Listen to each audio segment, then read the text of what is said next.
Eh bien salut à tous et bienvenue sur Football Garden, c'est Bilal qui vous parle aujourd'hui. On se retrouve pour une toute nouvelle vidéo les amis. On rentre dans l'arc Coupe du Monde des clubs, on passe en mode CDM, là ça y est. On est à quelques jours, on est lundi, on est à 5 jours je crois de la première journée de la Coupe du Monde des clubs avec un très gros programme dès la première journée, notamment un Paris Saint-Germain Atlético Madrid dimanche à 21h. Mais d'ici là, on est du coup parti pour une nouvelle série de vidéos. Vous aurez donc 5 vidéos sur les 5 prochains jours. Une vidéo par jour jusqu'à vendredi. Aujourd'hui sur le Paris Saint-Germain. Demain sur le Real Madrid. Après-demain, ce sera sur Manchester City. Jeudi, ce sera une vidéo du coup sur le Bayern Munich. Et vendredi, on fera un focus sur toutes les équipes que je trouve intéressantes et dont on parlera pas dans les 4 premiers épisodes, qui concernent donc les favoris de la compétition. Pour moi, c'est simple. Je pense sincèrement que les 4 demi-finalistes de la compétition sera les 4 dont je vais parler durant tout le long de la semaine. En tout cas, aujourd'hui, on commence par le Paris Saint-Germain, qui est du coup champion d'Europe en titre. Ils viennent de gagner la Champions League, la première de leur histoire, et forcément, ils arrivent dans la compétition en tant que favori suprême. Évidemment, vous gagnez la Ligue des Champions, vous êtes favori suprême, et aujourd'hui, le PSG, c'est l'équipe à abattre. C'est d'ailleurs ce qu'a dit Kylian Mbappé en conférence de presse après France-Allemagne hier. Là, il était très content pour le PSG, mais qu'aujourd'hui, l'équipe à battre, c'est eux, c'est le Paris Saint-Germain. Et évidemment, je suis totalement d'accord avec ça, c'est logique. Et surtout que l'équipe marche très bien, et on l'a vu depuis quelques mois, c'est la meilleure équipe du monde de très loin. Du coup, dans cette vidéo, on va parler en 3 étapes. La première étape, ça va être sur l'historique avec la compétition, avec l'ancien format en tous les cas, mais dans tous les cas, ça reste la Coupe du Monde des clubs, ça n'a pas changé. L'intitulé reste le même si le trophée est différent. Donc du coup, on parlera de l'historique de la compétition, même si vous verrez dans cet épisode, il n'y aura pas grand chose évidemment. Ensuite, on parlera de l'effectif, voilà, avec le groupe. Ensuite, voilà, comme je l'ai dit, j'ai spoilé, mais en troisième, le groupe et les matchs. Et enfin, mon prono vis-à-vis des phases de groupe et à peu près vers où je les vois terminer la compétition. On commence avec l'historique, avec la Coupe du Monde des clubs. Et là, c'est assez facile, il n'y en a pas pour le Paris Saint-Germain, qui a gagné la première Ligue des Champions de son histoire cet été et qui forcément n'a jamais encore joué la Coupe du Monde des clubs. Parce qu'avant, pour jouer la Coupe du Monde des clubs, il fallait gagner la Champions League et ensuite était automatiquement qualifié avec le vainqueur de la Ligue des Champions africaine, asiatique. Et je crois que c'est, je sais plus, c'est la Copa Libertadores, je crois, pour l'Amérique du Sud et tout. Donc voilà, on avait juste à gagner la Champions, le PSG ne l'avait encore jamais fait, donc forcément au niveau de l'histoire avec la compétition, il y en a pas tout simplement, et c'est peut-être la première page à écrire au niveau de la Coupe du Monde des clubs pour le Paris Saint-Germain, en plus dans ce nouveau format. Avec le badge là pendant 4 ans, franchement je trouve que c'est même encore plus beau d'avoir comme première participation cette Coupe du Monde des clubs là. Et en plus, autre take, c'est qu'en gagnant la Ligue des Champions cet été, le PSG est déjà qualifié pour la Coupe du Monde des clubs 2029. C'est le premier club, je crois, qui est d'ores et déjà qualifié pour la suite de la compétition, enfin pour la prochaine édition qui aura lieu du coup en 2029, parce qu'il faut savoir que du coup, il y a 4 places qui sont allouées aux 4 vainqueurs de la Champions League entre les 2 Coupes du Monde des clubs. Donc le PSG est le premier et les 3 prochains vainqueurs seront automatiquement qualifiés aussi. Mais donc du coup voilà, le PSG est déjà qualifié pour la Coupe du Monde des clubs 2029. Donc voilà, s'ils gagnent cette année, ça pourrait être pas mal, ils pourraient défendre leur titre dans 4 ans. Voilà, on passe rapidement du coup sur l'historique, il n'y en a pas tout simplement, mais on passe du coup à l'effectif et vous avez du coup l'équipe qui s'affiche, vous avez le groupe et les matchs aussi qui s'affichent en même temps. J'ai fait un petit visuel plutôt sympa en espérant qu'on voit bien, ce serait pas mal. En tout cas voilà, on a du coup ce 11 avec Donnarumma dans les buts, Pacho Marquinhos en défense centrale, Hakimi Mendes sur les côtés, Vitinha, Neves et Ruiz au milieu de terrain, Kvaratskhelia évidemment, Doué et Dembélé devant. Vous avez vu au niveau des remplaçants que j'ai mis en blanc juste en dessous, on a du Barcola, on a du Gonzalo Ramos, on a du Mayoulou, du Zaïre Emery. Derrière c'est un petit peu plus compliqué, on l'a vu avec Beraldo, Lucas Hernandez, Zagué, il n'y a pas vraiment de latéraux, à part Beraldo que tu peux foutre à gauche, mais voilà, t'as pas vraiment de latéraux très utiles au PSG en dehors des titulaires.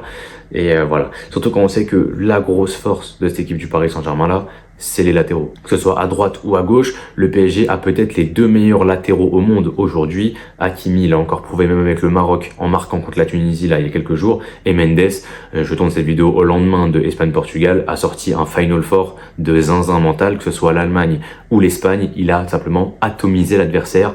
Je crois qu'il fait une passe D contre l'Allemagne, il marque contre l'Espagne, il a pocket Wirtz, il a pocket Yamal, Donc voilà, Nuno Mendes, c'est peut-être aujourd'hui le meilleur latéral gauche au monde, et Hakimi de l'autre côté, c'est le meilleur latéral droit du monde largement, et il l'a encore prouvé, que ce soit avec le Maroc, que ce soit avec le Paris Saint-Germain, il est trop fort. Voilà, il est trop fort, et c'est le premier axe qu'on voit, cette équipe du PSG là, les latéraux, c'est la grosse force de cette équipe de Luis Enrique, avec évidemment une défense centrale Pacho Marquinhos qui est très solide, et Pacho qui est peut-être le meilleur défenseur central de la saison, en tout cas à mes yeux, et qui a montré de très belles choses. On attend de voir ce qu'il va donner à la Coupe du Monde des clubs, mais en tout cas sur le papier, au niveau de l'effectif, il n'y a rien à dire.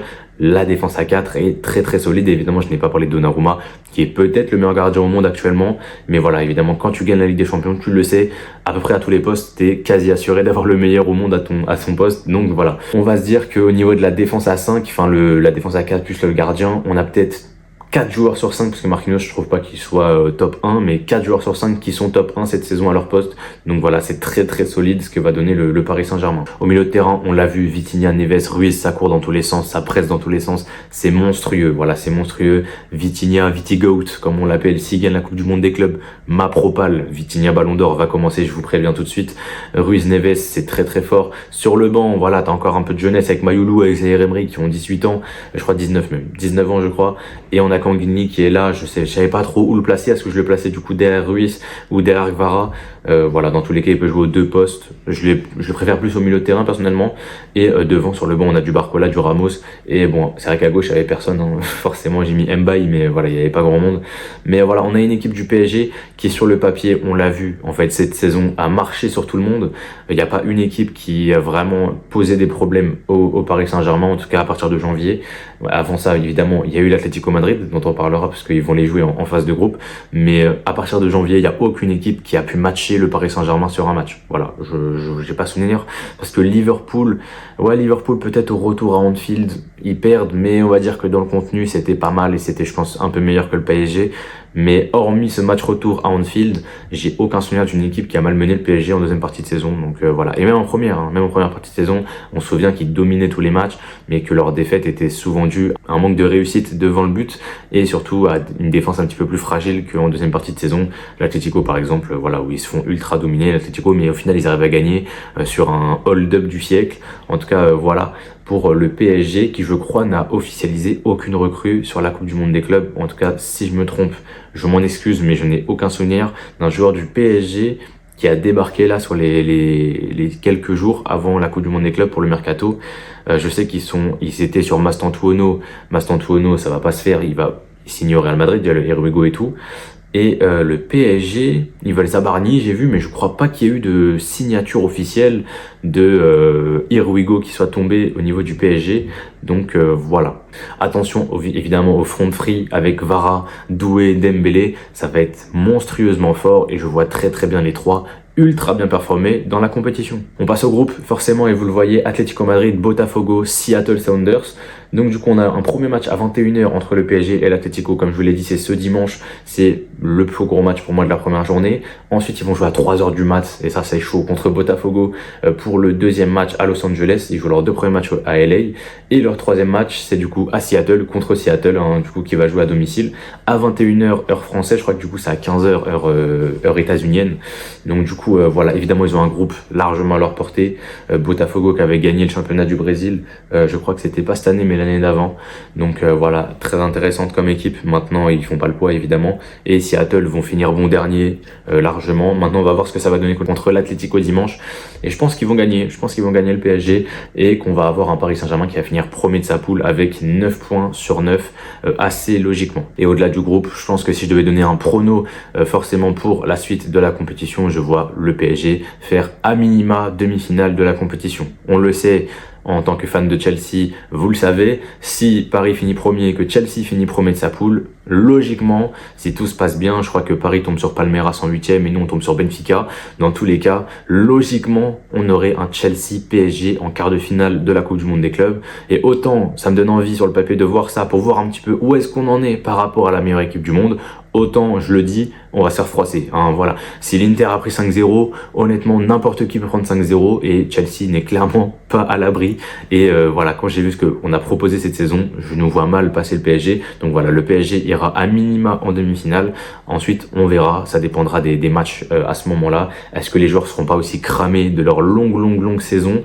À voir, à voir. En tout cas, aussi important à dire que je l'ai pas dit, Dembélé est blessé pour le premier match. Il ne sera pas là contre l'Atlético et je crois qu'il est incertain contre Botafogo. Voilà, il est absent 2-3 semaines après une blessure contre l'Espagne. Et aussi Barcola qui était blessé, mais je crois que lui va revenir à temps. En tout cas, voilà pour le Paris Saint-Germain. On arrive du coup à la fin de ce premier épisode de Road to Club World Cup, les amis. N'hésitez pas à donner votre avis dans les commentaires concernant la série, est-ce que ça vous plaît, etc.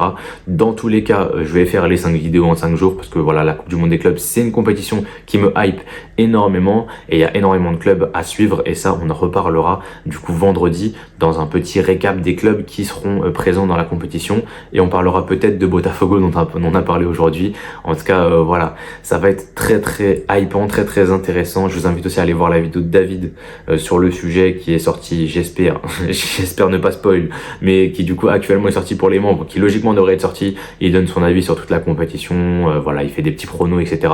Donc allez voir la vidéo de David aussi, même si je pense que vous l'aurez déjà vu. En tout cas voilà, moi je vous laisse là-dessus, c'était Bilal, chaîne Football Garden, portez-vous bien, à demain, et la paix sur vous.